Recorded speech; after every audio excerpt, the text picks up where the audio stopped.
Amis des rêveries célestes, coucou, on se retrouve dehors, sous le soleil, sous le ciel bleu, pour une petite guidance oui ou non. Voilà, c'est parti pour la guidance oui ou non. Je vais vous proposer, comme d'habitude, 3 choix. Alors le choix numéro 1, ce sera, suivant mes, on va dire, mes déambulations de promenade, je suis tombée d'abord sur cette petite fleur là, fleur de colza. Donc ça c'est le choix numéro 1. La fleur de colza. Choix numéro 1. En choix numéro 2, on a le petit plumeau, je vais appeler comme ça. Je ne connais pas cette plante. Donc je vous propose le petit plumeau en choix numéro 2. En choix numéro 2, le plumeau qui bouge beaucoup, je trouve. On va essayer de... Donc, choix numéro 2. Voilà. C'est le petit plumeau. La petite plante plumeau. Choix numéro 2. Et le dernier choix, ce sera le magnifique chardon. Alors, je vais vous montrer comme ça, parce que en vision horizontale, c'est magnifique. On dirait une étoile en fait. Alors c'est la fin, hein. Elles ont été, les chardons ont été bien grillés par la sécheresse, hein. Donc c'est un peu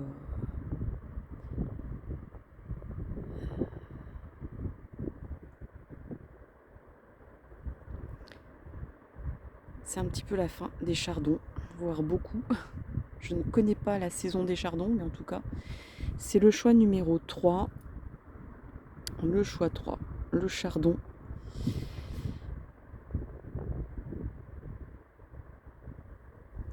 Que je vous montre à nouveau en étoile.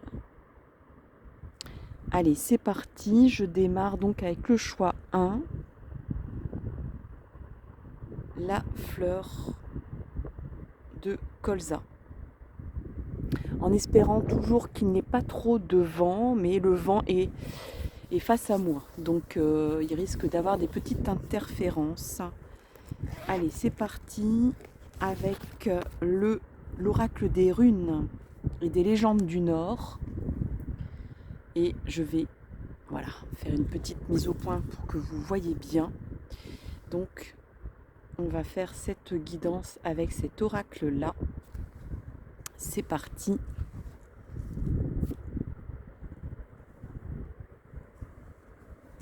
Allez, choix numéro 1, la fleur de colza.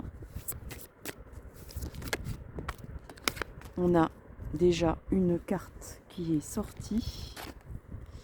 Et donc, c'est la rune blanche. La rune blanche. Alors, je vous montre un petit peu en zoomant toute la carte.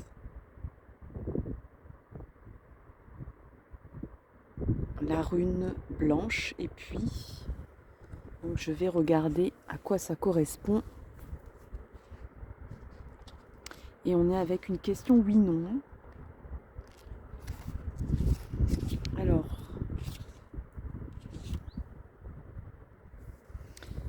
Alors, avec la rune blanche, tout est permis. Le destin s'ouvre à toute probabilité. Tu te tiens au carrefour des 4 chemins. Hécate, la déesse, est là. Le moment est venu de reconnaître la part qui revient aux dieux.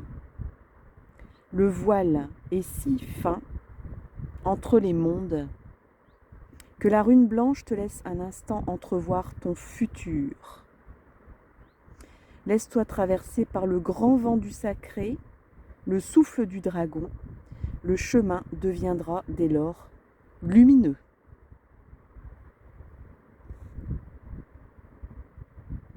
C'est dans un aspect des plus magiques et des plus envoûtants de la vision nordique.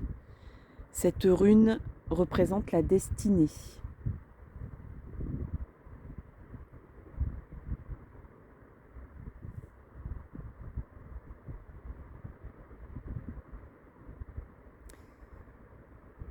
Voilà, moi je pense que c'est... Je vais regarder un petit peu s'il y avait d'autres messages avec cette carte. Je pense que c'est... Bon, quand c'est d'une fluidité, d'une clarté... Ah ben on va pas insister, hein, ça ne va pas de toute façon être une guidance très longue. Il y a d'autres guidances très longues dans ma chaîne, donc si vous voulez des précisions, des détails, il y a plein de guidances. Si déjà l'univers vous dit oui, je pense qu'on vous dit que entre le rêve et la réalité, il y a très peu de choses en fait. C'est fin comme du papier à cigarette, si je puis dire. Donc entre vos rêves et la réalité, il y a très peu de chemin à faire. Voilà.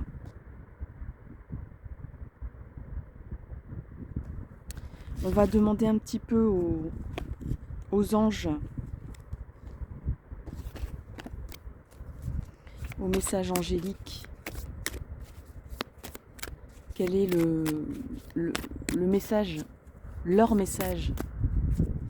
Alors par contre, je me rends compte que c'est pas à l'endroit tout ça. Si, bon, plus ou moins. Allez, c'est parti. Donc le choix 1.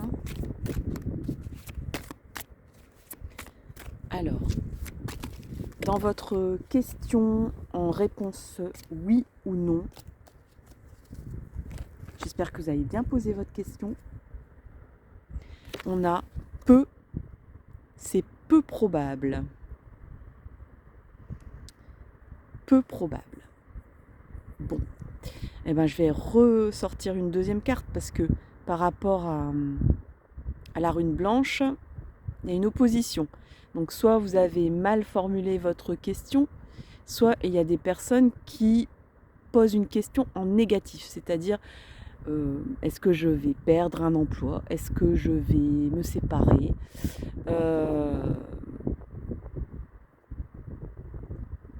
Quel est vraiment on va dire, ce que vous avez employé dans votre question? C'est peu probable. C'est peu probable quoi? Allez, on va reposer. On va demander un peu de détails aux anges.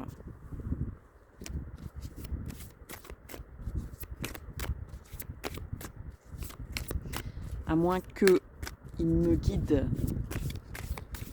par un autre biais.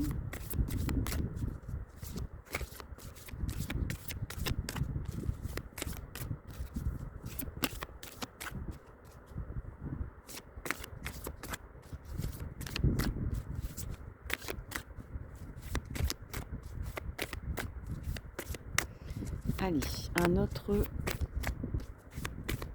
message pour éclaircir le premier. On a deux autres cartes qui viennent de tomber pour vous. On a la méditation apporte des réponses. Alors là, on vient de me dire le pourquoi du comment.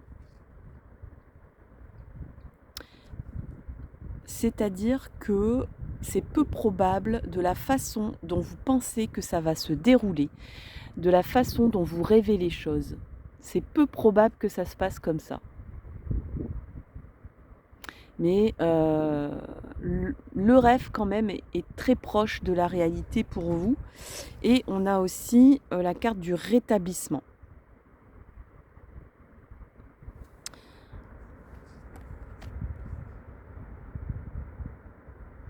Là, les guides vous disent on est là en fait. Si tu as des questions existentiel sur tes rêves, sur ton projet, sur ce que tu ressens. On vous dit ok, c'est proche. Avec la rune blanche, c'est proche. Les filtres sont en passe de disparaître, de se dissoudre pour que ça devienne réalité. Vos souhaits, vos envies, votre question. Mais par contre, c'est peu probable que ça se passe de la façon dont vous l'avez rêvé. Et on vous dit, si tu as des questions, du pourquoi, du comment, et désolé si je cadre pas bien, si tu as des questions du pourquoi, du comment, on te dit, connecte-toi à tes guides et on t'apportera les réponses. Les réponses comment? Parce que on vous dit ici, il y a quand même une guérison à faire. On dirait que vous n'êtes pas encore en phase d'action, d'agir. Je vais quand même ressortir une carte des runes, s'il vous plaît, pour le choix 2, pour éclaircir un peu.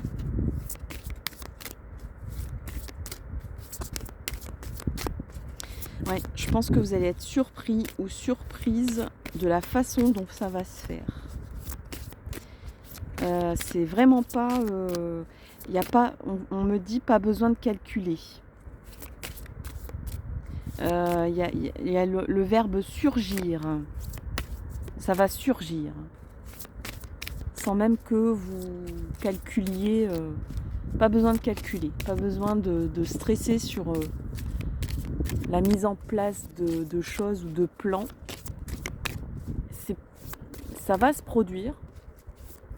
Votre question, c'est oui.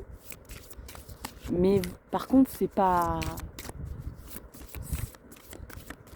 imaginable pour l'instant pour vous. C'est pas dans le domaine de vos rêves, de la façon dont ça va se réaliser. Et là, de toute façon, on dit qu'il n'y a pas d'autre message que ça pour le choix 1. Donc voilà, j'étais un petit peu perturbée parce qu'il y avait une très belle carte, donc la carte de la rune blanche, qui est donc la carte de la destinée. Donc vous êtes sur un chemin de réalisation. Et par contre, il y a cette carte de peu probable qui m'a perturbée au départ.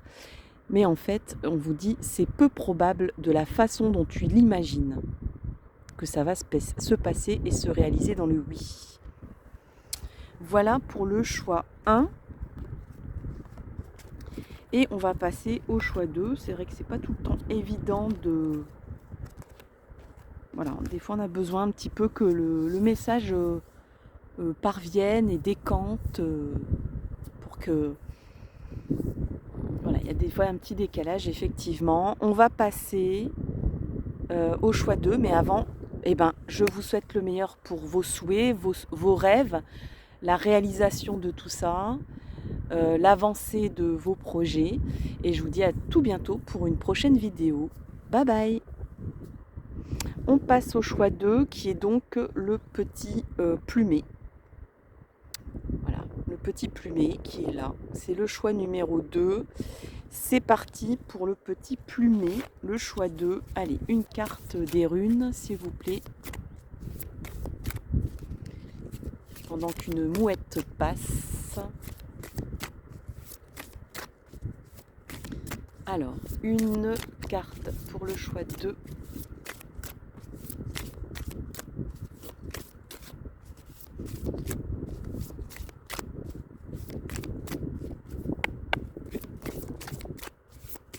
Le choix 2, le petit plumet.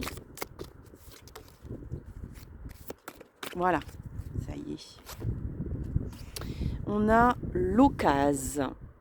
Alors, c'est pas l'occasion, c'est L-A-U-K-A-Z. Et donc, c'est cette carte-là que je vais vous montrer un peu plus en détail en espérant que ça ne luise pas trop avec le soleil. Donc, c'est l'occasion.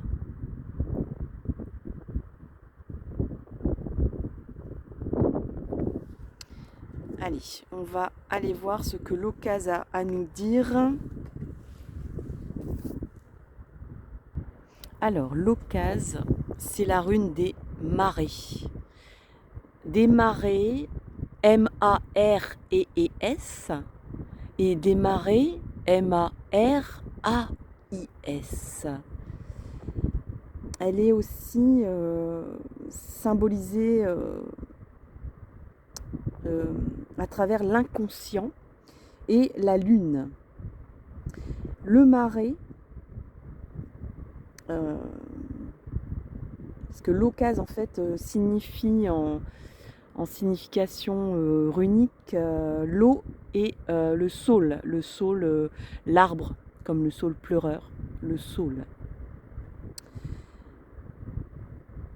Alors, elle est la porte de tous les possibles, de toutes les transformations. Apprête-toi à recevoir en baptême les énergies nouvelles, parfois surprenantes. De la fange de l'humus, gorgée de rosée, va naître un nouveau cycle. Regarde croître. Alors, cloître, c'est-à-dire peut-être que j'ai fait un lapsus par rapport à le fait de clore quelque chose, de clore une porte, mais de laisser éclore quelque chose en vous, de laisser naître quelque chose en vous et de fermer à la fois un cycle. Regarde croître la plante, regarde tomber la pluie. Là est une des magies les plus profondes. Donc c'est une rune de purification, de fin de cycle et de renaissance. Elle est aussi symbole d'envoûtement, de mystère. C'est la rune des sorcières. Elle est le miroir de notre inconscient.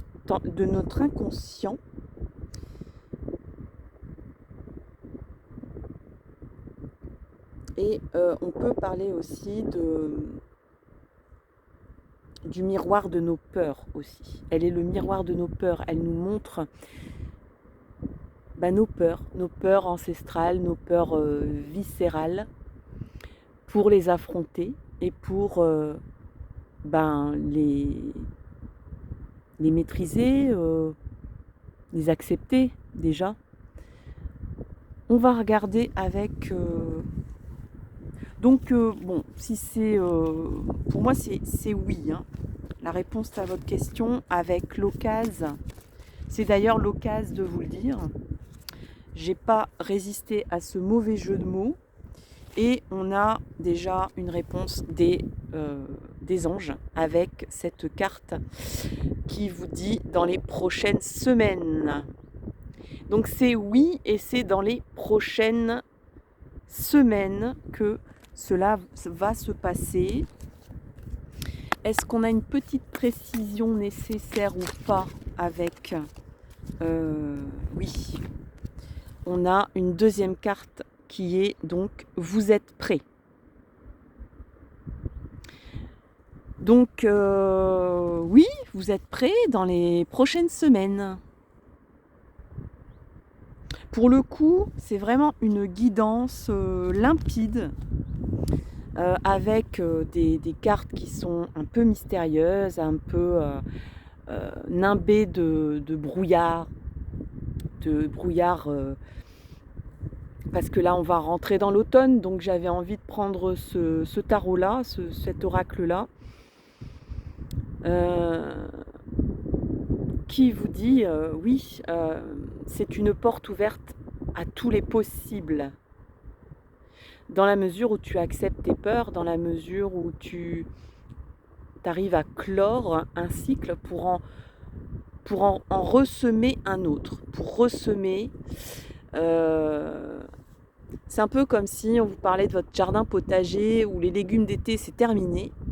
Et là, par contre, il est temps de préparer ton jardin pour semer les légumes d'hiver.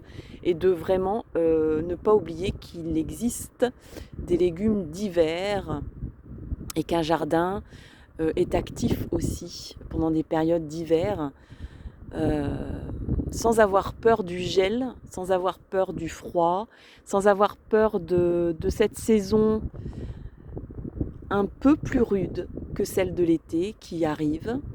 Et je trouve que vous êtes bien connectés avec les rythmes de la terre, du ciel, des 4 éléments, chers amis du choix 2. Et c'est ainsi que je termine votre guidance. J'espère vraiment que ça vous a plu. N'hésitez pas à liker, partager, à commenter cette guidance. Je vous souhaite le meilleur pour la suite de vos événements. J'espère avoir des nouvelles de vous. Et j'espère vous donner rendez-vous pour une prochaine vidéo sur un autre thème. À tout bientôt. Bye bye. Et je passe au dernier choix qui est donc le chardon. Voilà, ce beau et magnifique chardon. Dans sa pureté, dans sa rugosité, dans tous ses piquants. Mais je trouve qu'esthétiquement parlant, un chardon, c'est très très très beau. Ça ressemble à une étoile. Voilà.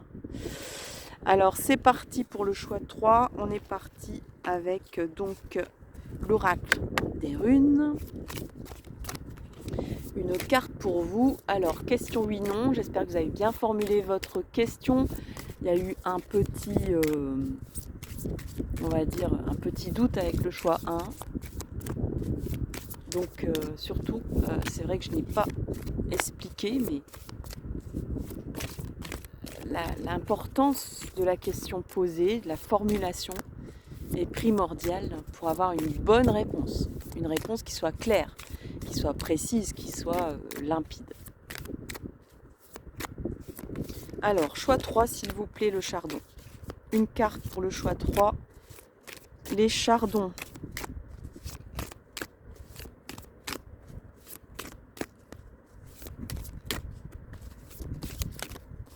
Allez, on a celle-là qui est sortie du lot. Je la prends. C'est en Suse. Alors, les runes ne sont pas forcément destinées à être prononcées, surtout que c'est... ça vient quand même du plus profond des âges et d'une transmission orale plutôt, même si c'est un alphabet, hein, finalement, les runes. Donc je m'excuse par avance de mal prononcer. Alors, en Suse, est-ce que c'est oui avec en Suse ou est-ce que c'est non? Je vous montre de près la carte et les subtilités de cette magnifique illustration pour en Suse.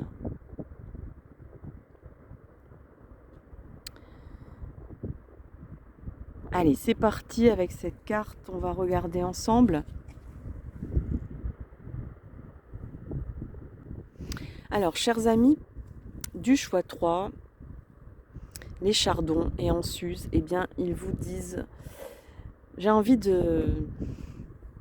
d'interpréter ce message c'est le message d'Odin en fait, hein. C'est le message du corbeau.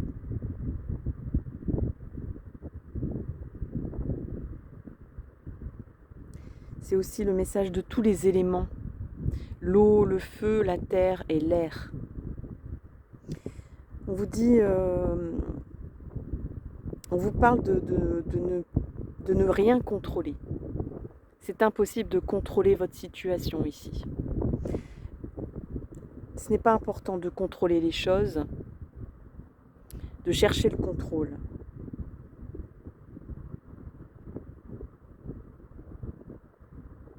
On vous parle d'enseignement aussi. Il y a peut-être de l'enseignement à recevoir d'un plus sage que vous. Et moi, j'aurais tendance à dire que c'est oui pour les artistes. Si votre question concerne quelque chose d'artistique, quelque chose d'inspiré. La voie artistique et la quête magique s'ouvrent devant toi. Ton pas résonne sur le chemin. Tu chantes des poèmes épiques. ceux des mondes obscurs et rugissants. Ça vaut aussi pour les écrivains, les chanteurs, les auteurs. Ceux des astres brillants, alors les astres, hein, pas le désastre, hein. Les mondes obscurs, les astres brillants et silencieux. Naviguent, volent, errent, devinent et transgressent la réalité. On vous dit de transgresser la réalité.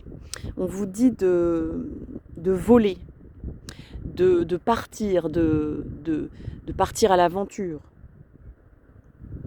Méfie-toi des marées immobiles et trompeurs, des paroles bifides.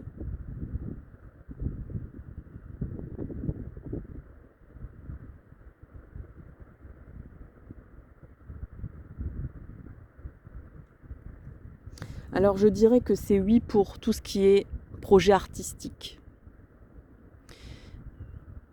Je dirais que c'est oui à condition. Je dirais que c'est oui si vous ne cherchez pas à contrôler votre situation. Si ça n'implique pas une maîtrise réfléchie de la situation ou de la question qui vous taraude.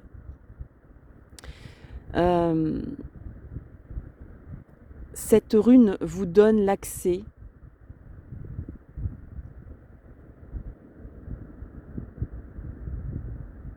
à la parole magique. Il y a peut-être dans vos discours, dans vos réflexions, dans vos phrases en ce moment, des choses qui vibrent de façon juste. Écoutez-les, parce que vous êtes inspiré par les 4 éléments de la nature qui vous susurrent, hein, qui vous chantent à l'oreille vers où aller. En gros, on vous parle de votre intuition. C'est oui si tu écoutes ton intuition. C'est non si tu écoutes la voix de la raison. Si tu écoutes ton ego. Si tu écoutes ton mental. Si tu travailles cette question avec le mental. Il faut lâcher prise. Il faut se laisser guider par son instinct, par ses rêves, par peut-être des choses qui paraissent folles, ou insensées, ou rebelles. Hein, on vous parle bien de transgresser la réalité. Et par contre, de vous méfier des paroles qui peuvent être un peu séductrices. Par contre, vous avez la parole séductrice. Vous avez en vous, là, en ce moment, le feu pour convaincre, pour séduire. Séduire quelqu'un ou séduire des personnes qui pourraient vous aider dans un projet. Ce n'est pas tromper l'autre, c'est lui montrer le plus magnifique de vous. Lui montrer la magie que vous êtes, le magicien, la magicienne que vous êtes. Mais de ne pas s'en servir pour manipuler, mais s'en servir pour créer, pour avancer, pour progresser, pour faire chanter le vivant, pour que vous chantiez vous, votre propre mélodie de vie et celle de l'autre peut-être en face, ou celle de l'univers ou de l'humanité. On va regarder un petit peu avec une précision peut-être avec les anges, les réponses angéliques pour le 3, pour les chardons. Allez, s'il vous plaît les anges, j'en ai beaucoup trop. Bon, il y a quand même une carte qui s'est retournée. Je me demande si je ne devrais pas la prendre. Alors, on vous dit, vous êtes prêts. Alors, si vous doutez que de vous dire est-ce que j'ai tout ce qu'il faut en moi et dans mes bagages pour avancer, c'est oui.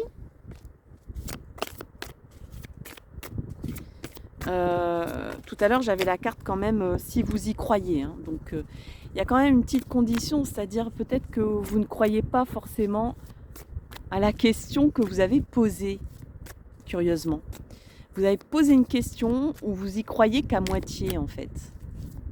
Donc là, en fait, l'univers vous dit, crois-y d'abord à ta question, à ta conviction, là, à ce que tu as envie, à ton vœu. Hein. Si tu veux que ça se réalise, si tu poses la question, est-ce qu'il va se passer ça, crois-y déjà. Crois-y que c'est possible, que ça va se passer. Alors, est-ce qu'on a une autre précision avec les réponses angéliques? Alors bon, j'ai quand même ici, alors ça fait il y a tout un paquet de cartes, mais il y a le oui. Donc si vous y croyez, oui. J'ai l'impression qu'avec vous, c'est oui, mais à condition. À condition, il faut voir votre comportement par rapport à vos convictions personnelles. Peut-être que dans le fond, vous espérez quelque chose, mais vous n'y croyez pas. Vous avez du mal à y croire, du moins. Vous avez peut-être même du mal à croire en vous, à croire que vous avez des dispositions artistiques, à croire que vous êtes capable de convaincre. Parce qu'il y a une histoire aussi de persuader les gens, de les séduire. Peut-être que c'est dans le domaine du cœur. Peut-être à vous dire, j'espère tellement que cette personne soit amoureuse de moi, mais en même temps, j'y crois pas trop, quoi. Ah oui, mais si vous y croyez pas, il y a comme une histoire de la loi d'attraction ici. On vous dit, si tu mets pas en place la loi d'attraction, de dire la méthode Coué, je crois à ce que j'espère, ça sera non, si vous ne mettez pas en place ça. Il n'y a pas d'autres cartes, j'ai l'impression, des anges. Ah, si. On vous parle de dans les prochains mois. Donc, voilà, comme j'ai insisté un petit peu, on m'a donné une précision de temps. Dans les prochains mois, j'ai envie de dire peut-être, mais ça dépend de comment vous concevez les choses, comment vous vous projetez par rapport à cette question. Si vous vous dénigrez, s'il y a un manque d'estime de vous-même dans la réalisation de votre vœu, j'ai envie de dire ça va pas marcher. Voilà, ça sera non. Mais si vous y mettez tout votre feu, toute votre âme, tout votre espoir, excusez-moi, je cadre mal avec la carte, eh bien ça sera oui. Voilà, pour les chardons. Je ne vais pas aller plus loin parce que j'avais envie que ça soit une guidance courte mais claire, nette et précise. Eh bien, dites-moi ce que vous en pensez de cette guidance, somme toute plus courte que les autres, mais peut-être aussi efficace. Je souhaite que tous vos vœux se réalisent, que vos réponses s'épanouissent en vous. Et je vous souhaite le meilleur. Et en attendant, je vous donne rendez-vous pour une prochaine vidéo sur un autre thème. À tout bientôt. Bye bye.